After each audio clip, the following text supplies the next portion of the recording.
if we want to live well, both externally and internally, how well we live here simply depends on how well we manage our surroundings and how well we manage ourselves. Fundamentally, life is management. If you don't know how to maintain your body, your mind, your emotion, your situations, your life in general, your home, your communities, nations and the world, the quality of our life is just how well we manage things with ourselves. But generally, we are thinking of management, we are applying ourselves to management only in terms of business management or industry management or… Generally, we are talking management only with economic situations, not life as a whole. In many ways, it's unfortunate that today the most predominant factor that rules the planet has become economics. The other aspects of life have been totally pushed to the corner. When economics rules, when economics is the only thing that we are thinking about, we will tend to become very gross and unhappy in so many ways. What I see is, we are conducting various levels of programs to very top-level executives in some big corporations in the world, major corporations in the world. What I see is people who have failed in their lives, they're suffering their failure. People who have succeeded in their life, they're suffering their success. If you suffer your failure, it's okay, because failure comes easy. If you suffer your success, that is tragedy, because success doesn't come easy. So, something that you worked for, something that you always longed for, something that you wanted to create in your life, when it happens, if you start suffering that, that's the real tragedy of life. But a large number of successful people on the planet are suffering their success. When I say suffering their success, if you look at people, look at yourself and see, you're still young people, most of you. When you're 5 years of age, how happy you were, and today, how happy you are. If we make a chart out of it, a graph out of it, is it moving upward or downward? In 24 hours' time, how many moments are you really happy? If you look at this, is it going up or down?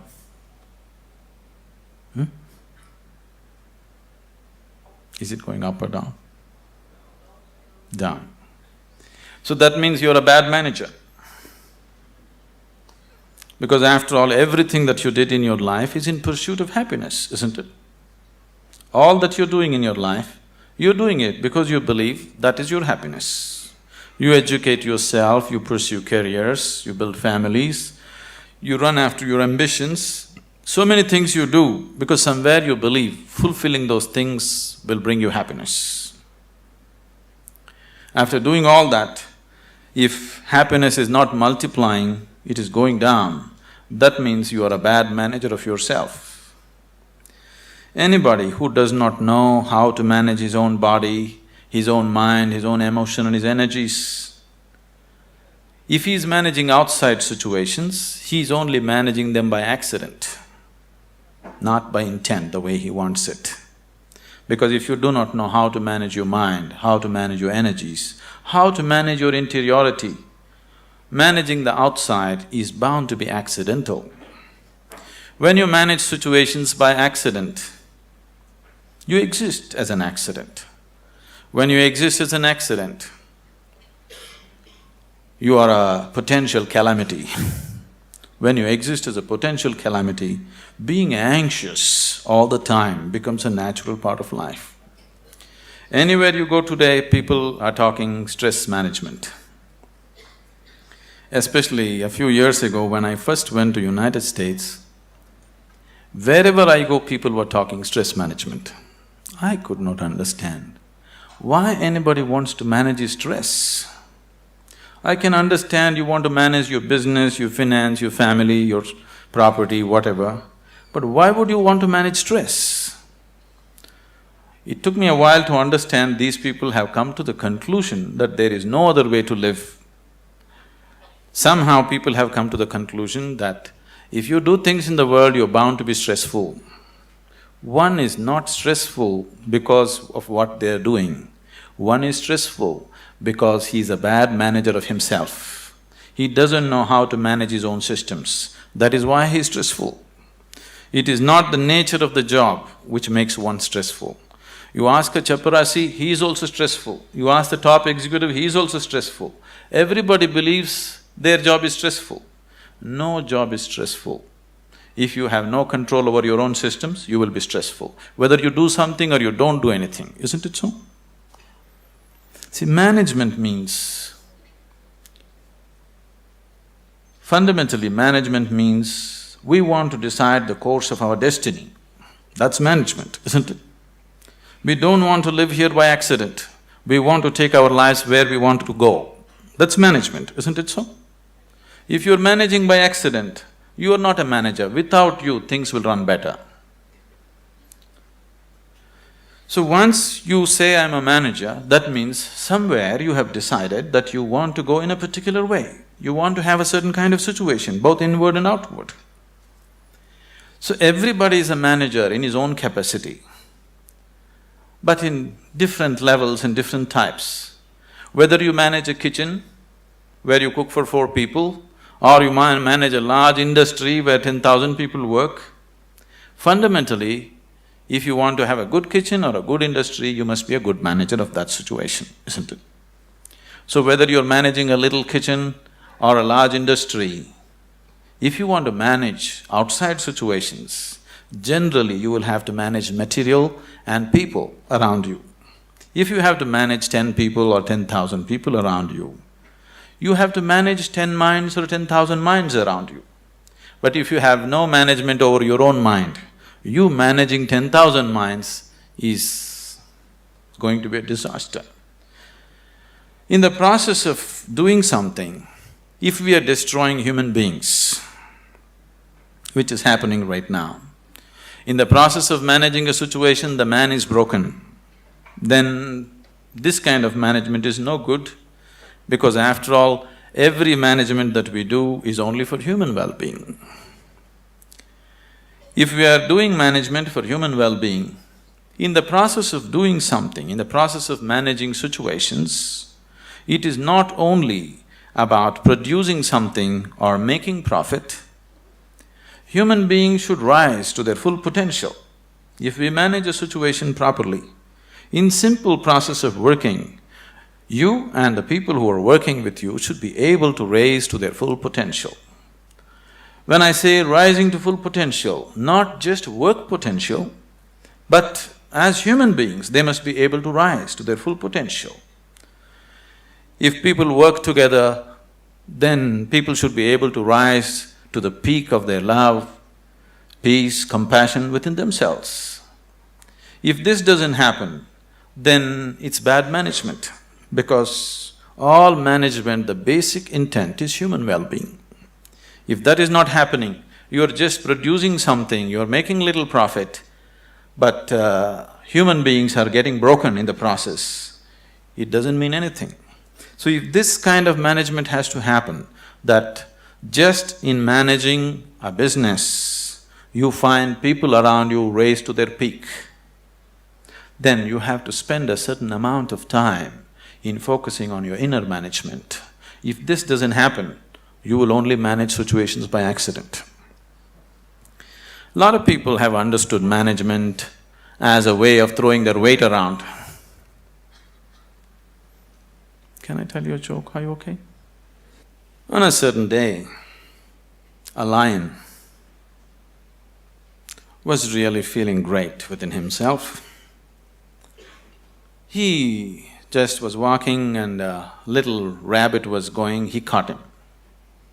and roared at him, "Who is the king of the jungle?" The little rabbit, terrified, said, You, of course you." He let him go, swaggered around a little bit. Then he found a fox, caught him. "Who is the king of the jungle?"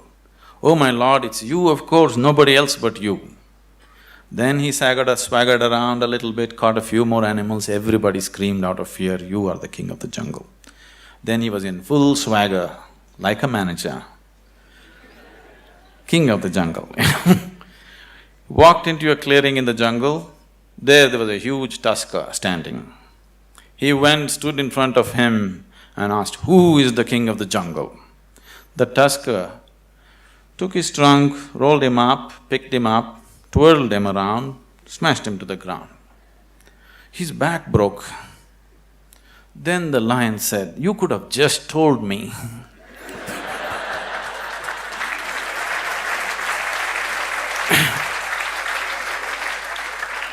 But the tusker said, "You see, I had to make my point."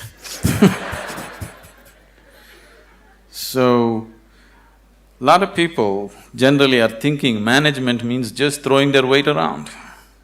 Throwing your weight around is not management, any fool can do that.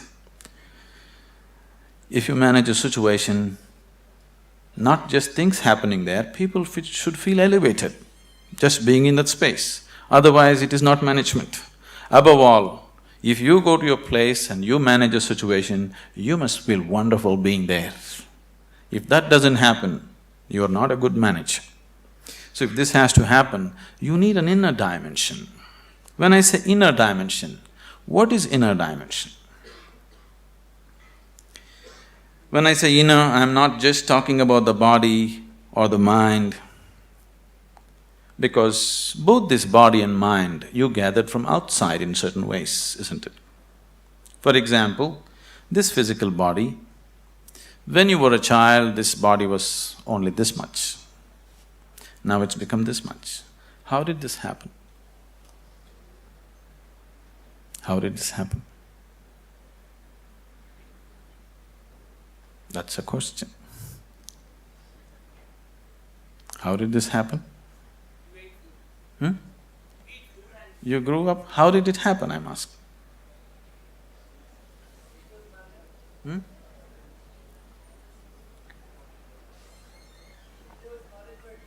I'm sorry?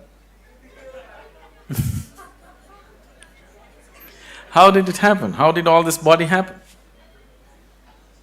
Food that you ate, isn't it? What you call as my body is actually a heap of food that you gathered. What you call as food is just a piece of earth that you convert it into food and make it into body, isn't it? So this body is just a heap of food that you gathered over a period of time. What you call as my mind is a heap of impressions that you gathered from outside. Now you have a heap of food and a heap of impressions. If this much gathering has to happen, something more than this must exist, isn't it? If you are capable of gathering such a large body and so much mind, there must be something more fundamental than this. But that never comes into your experience. You're just lost in these two heaps, trying to make some sense out of it.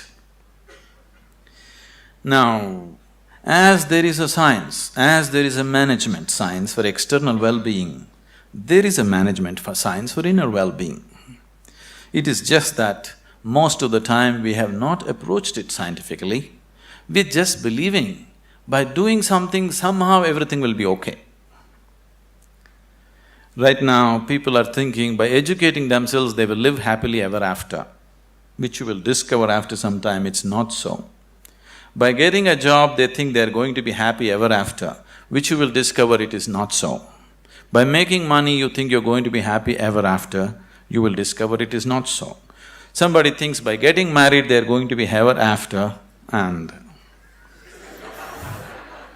they know it is not so. So, you're trying to somehow fool yourself into believing that by doing something everything will be okay.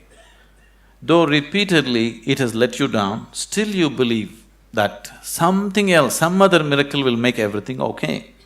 It'll not be okay. It once happened. On a certain day, a bull and a pheasant were grazing on the field. You know a bull? A pheasant, a bird. The bull was grazing on the grass, the pheasant was picking ticks off the bull, they're partners, Then the pheasant looked at a huge tree which was at the edge of the field and very nostalgically said, "Alas, there was a time when I could fly to the topmost branch of the tree, but today I do not have the strength even to fly to the first branch of the tree." The bull very nonchalantly said, "That's no problem. Eat a little bit of my dung every day. You will see, within a fortnight's time you will reach the top of the tree."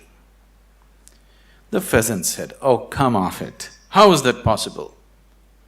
The bull said, "Really, please try and see. The whole humanity is on it. You could try too." Very hesitantly, the pheasant started pecking at the dung, and lo, on the very first day it reached the first branch of the tree. In a fortnight's time, it reached the topmost branch of the tree.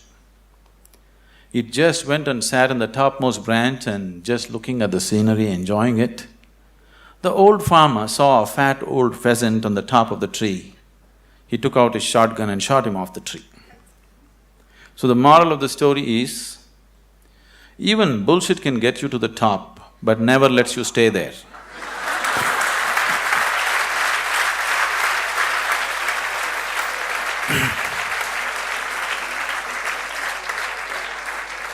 So, if you are seeking a life of fulfillment, if you are seeking a life of joy and peace and well-being within yourself, don't try to bull yourself in some way. You must do the right thing, otherwise it won't work. Now that you are managers or to be managers, probably, definitely, I hope they have taught you that unless you do the right thing, it doesn't work with outside. The same goes with the inside. Unless you do the right thing, it just doesn't work. You may just bull yourself to believe that this will make me all right, that will make me all right. Yes, for a moment, but the next moment you crash. Please see, successful people, unsuccessful people, just look at their lives and see in 24 hours, how many moments are they really joyful? How many? You go on the street and see how many joyful faces do you see on the street? Very, very few, isn't it so? Yes? If you see any, usually they are young faces. Over 30 faces are all long faces. What's happened to them? For most of them, their lives have worked out far better than they ever imagined. If you look at yourself as a generation, never before another generation of people have been this comfortable and this well physically as you are right now, isn't it? Isn't it so? We are the most comfortable generation. No other generation has known these kind of comforts and conveniences. But still, are we any happier than what people were? This is simply because we did not do inner management. We just did external management, no inner management. In the process of creating what we want, the very source of our life, this planet, we're just destroying, isn't it? In pursuit of our happiness, we are just making a bonfire out of this planet, but still we are not satisfied, nor are we any more joyful than what we were 500 years ago as people were, isn't it? So somewhere, we have neglected the interiority. So to turn inward, what is needed? One reason why most young people here have never made any effort to turn inward is because today, any thinking person, the moment he can read ABC, speak English and he has extra alphabets next to his name, he develops an allergy towards anything spiritual. This is not your fault. These so-called spiritual people have made such jokers out of themselves. They have presented spirituality in such terrible ways, ridiculous ways, that anybody who has any sense doesn't want to go anywhere near it. See, a spirituality means to know something which is beyond the physical. Right now, if you exist as a physical entity, as a body, as a mind, because both these things are accumulations from outside, whatever happens outside will happen inside. If what happens outside begins to happen within you all the time, then you being peaceful and happy is always accidental, because it doesn't matter who you are, how powerful you are, how great a manager you are, external situations will never be 100% in your control. That's the nature of the life. Even if you're just two people in the family, still you don't have absolute control over the situation, isn't it so? As the scope and play of your life increases, you have less and less control over the situations in which you live. That's the reality of life.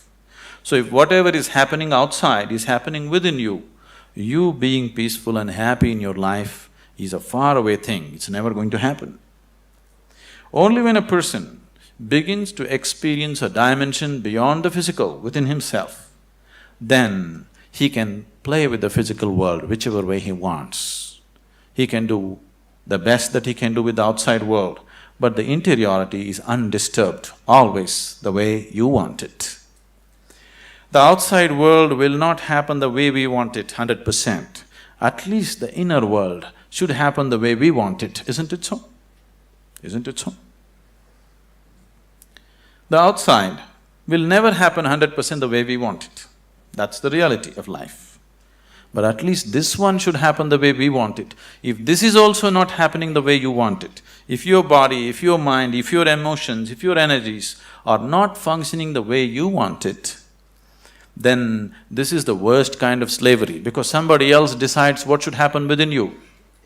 If somebody else decides what should happen around you, that itself you call it slavery, isn't it so? Yes? Are we in talking terms or no? Okay, that's fine. If somebody decides what should happen around you, that itself you call as slavery. But if someone decides what should happen within you, is it not a more horrible way of being a slave? But please see, the whole world is in it. The only consolation is everybody is like this.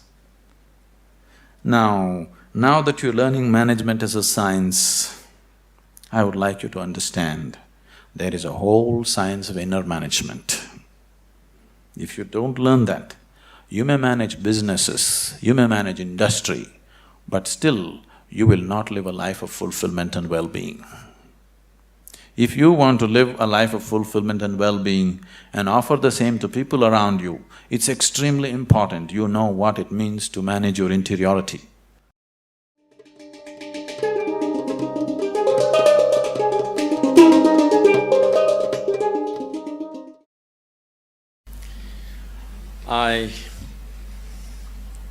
I really don't know how you feel today going out of probably the last step of your education, or at least one step of your education, a major step of your education. Because when I studied in the university, I did not go to my convocation.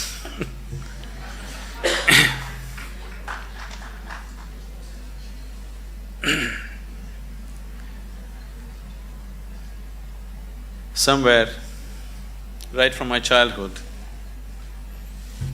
Are you okay for a story? Right from my childhood, the education that I received, though they sent me to the best possible schools around, it didn't mean anything to me, because my sense of listening and looking at people was such.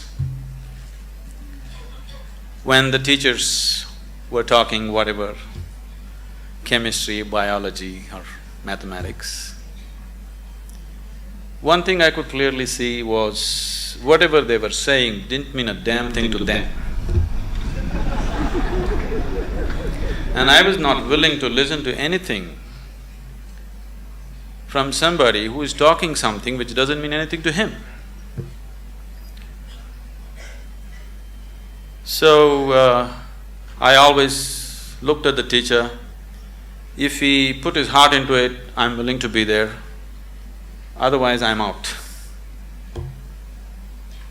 Because somewhere I have so many things on my agenda for the day. 24 hours are packed with too many things. I'm not willing to spend an hour or even 5 minutes listening to someone who is talking something which doesn't mean anything to him. Even if he's talking nonsense, it doesn't matter. If it means something to him, I'm willing to listen to it. But if he's talking great things which don't mean anything to him, I am not willing to listen to him. So as a part of this, I spent… Your education is over, so I can talk. I spent almost 90% of my college hours outside, only 10% inside. Only when I saw somebody who is talking something with passion, I'm there. Otherwise, I'm just out.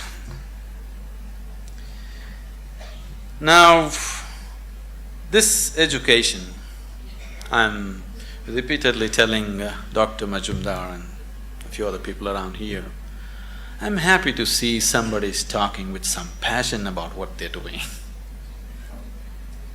Somebody, it doesn't matter what they're doing is right, wrong, okay, perfect or not.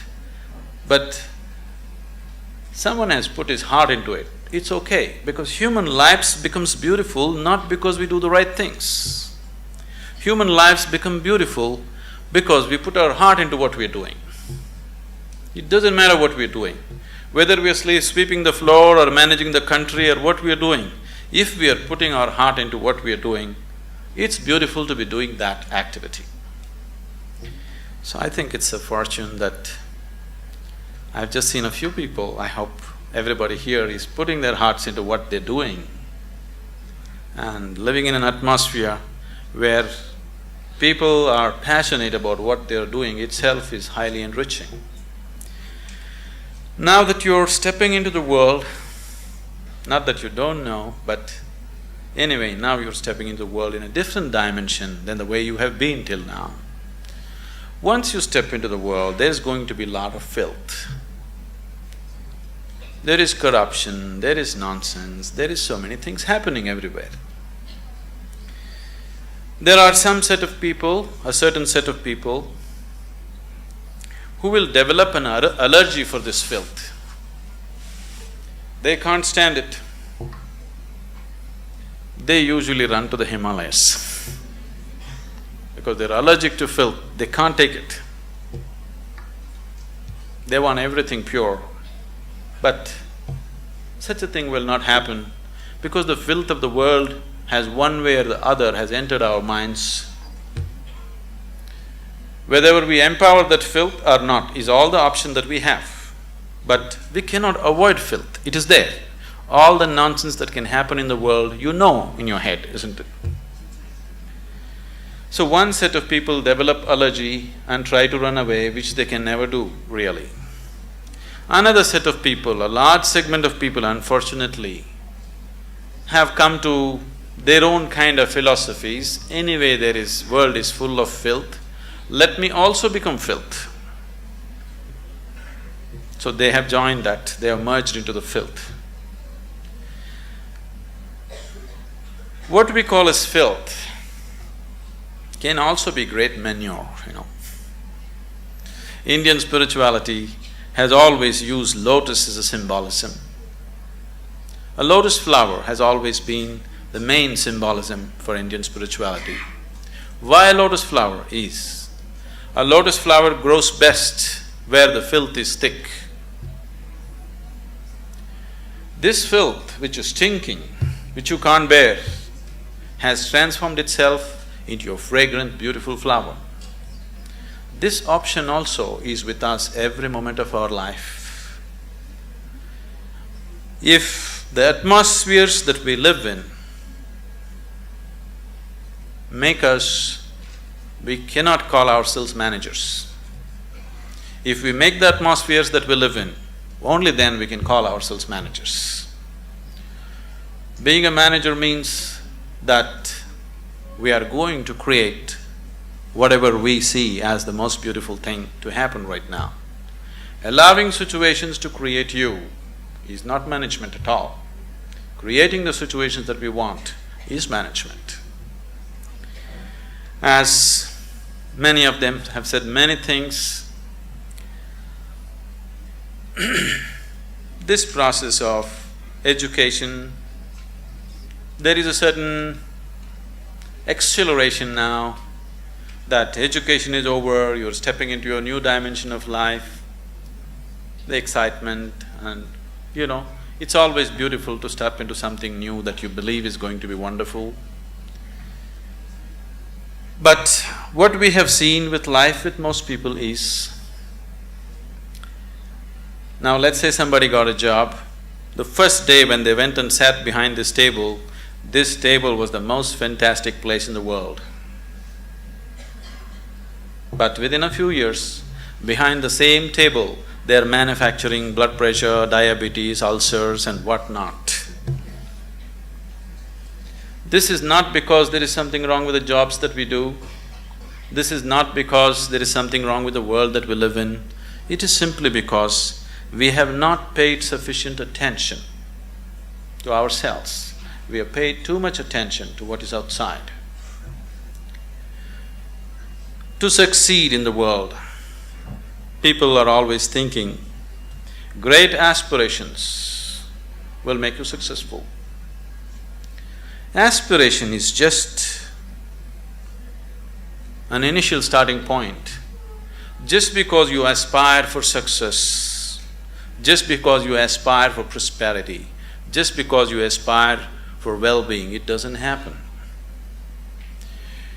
Success, prosperity, well-being happens because you have made yourself capable of creating those things. Everybody aspires. Who is not aspiring for success in the world? Everybody is aspiring. Even a beggar on the street is trying to be a successful beggar, isn't it so? Every human being is aspiring for it, but only those who have made themselves capable will succeed. Making yourself capable not only in terms of management skills and other things, but that is needed too, but making yourself capable as a human being to go through situations untouched, to be like a lotus flower, even if you're in the filthiest of situations, to maintain your beauty and fragrance. If one has this, he will float through this life untouched. If one doesn't have it, life will eat him up in so many ways.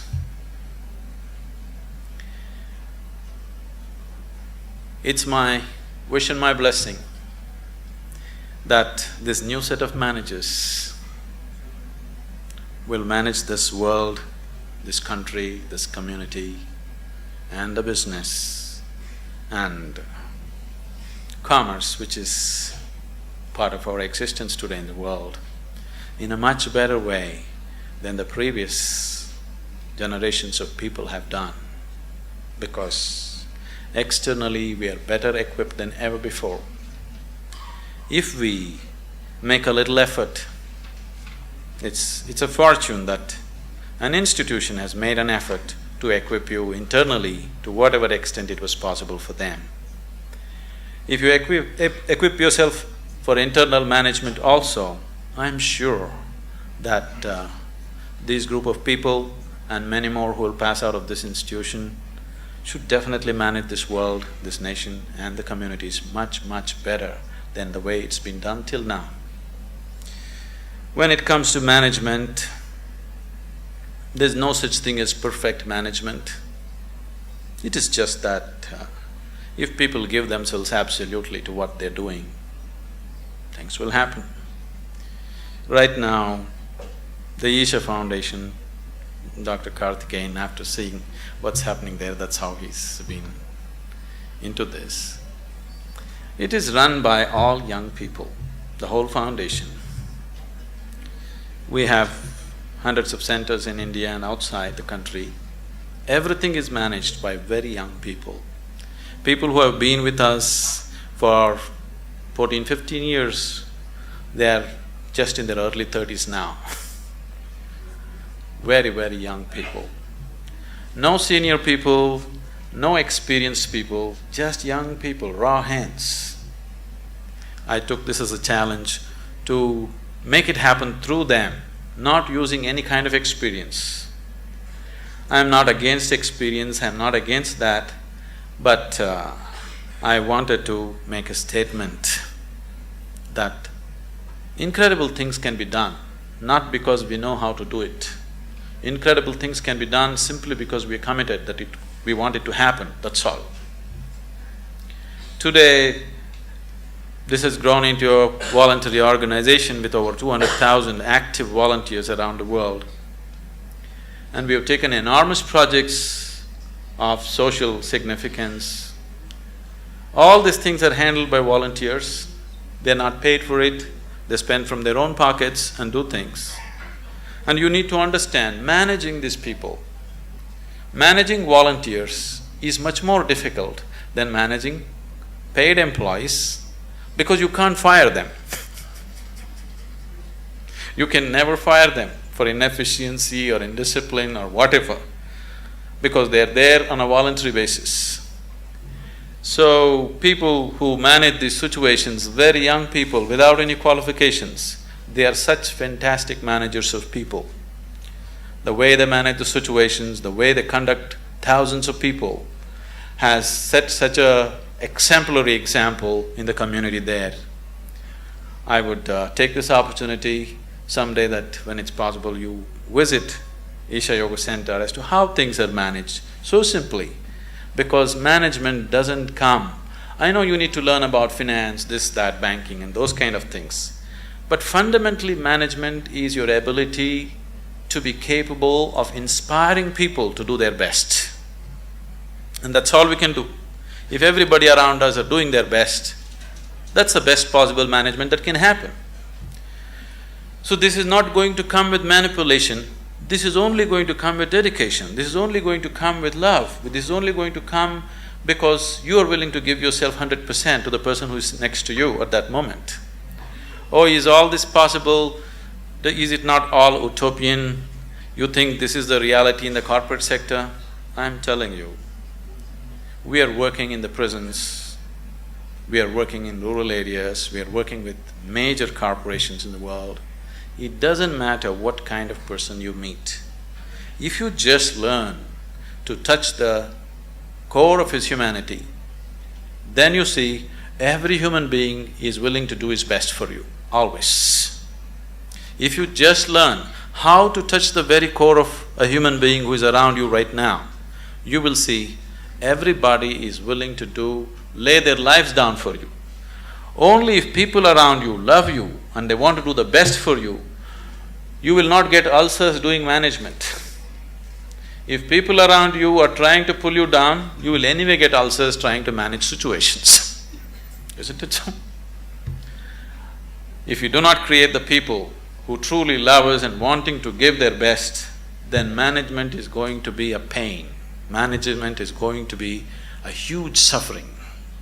Only when people around us really want to do the best for you, only then management can happen wonderfully. It's my wish and my blessing that all of you turn out as truly great managers of yourself and the world around you.